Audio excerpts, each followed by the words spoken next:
ভূমিকম্পের সময় তো বক্সের ভিতরে আমরা লাফালাফি শুরু করছি যে বেরোয় কোন দিকে যাব, তারপর থেমে গেল।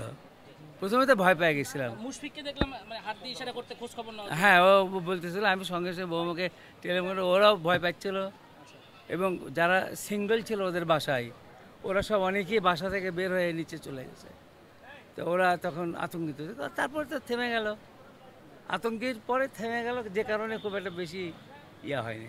তবে আমি বগুড়ায় টেলিফোন করলাম, ওরে বাবা দেখি বগুড়াতেও, আমার মনে হয় সারা বাংলাদেশে এই ভূমিকম্পটা। হ্যাঁ, না আমি আমি আমি জানি না, শুধু শুনলাম যে ঢাকায় কয়েকজন নাকি মারা গেছে, এবং যারা আছে তাদেরকে আল্লাহ পাক আরোগ্য লাভ করে, এবং এরকম বিপদ যেন আর বাংলাদেশে না হয়।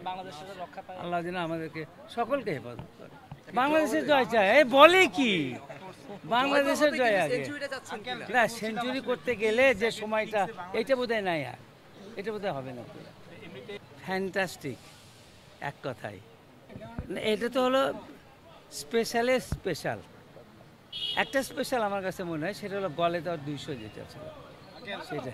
মুশফিকুর রহিমের আসলে ক্যারিয়ার শেষে মুশফিককে কি হিসেবে দেখতে চান আসলে আপনি, অ্যাজ এ ফাদার হিসেবে? আমি তো চাইলে হবে না, উপরওয়ালা যেটা ঠিক করে রাখছে সেটাই হবে। তবে আমার মনে হয় ও খেলার মধ্যেই থাকবে, মানে খেলার যে কোনো বিষয়ের মধ্যেই সে থাকবে। না না, কালকে আমার সঙ্গে দেখা হয়নি, কালকে ওই একজন অটোগ্রাফ নেবে বলছিল, সেজন্য ওরে ডাকছিলাম, ও এসে সেটা অটোগ্রাফ দিচ্ছে, ছবি উঠে নিছে। তাছাড়া এমনি খেলা সম্পর্কে কোনো কথা হয়, তা তো বটেই। আমার বাবা ছিলেন, উনি বলতেছিলেন যে আমার মা আগে মারা গেছেন, পরে আমার বাবা মারা গেছেন। তো সেই মুহূর্তে বাবা বলতেছিলেন যে তোমার মাই নাই, আমার আর এই জীবনে রেখে কোনো লাভ নাই, আল্লাহ আমাকে তুলে নিয়ে যায় না কেন, এরকম বলছে।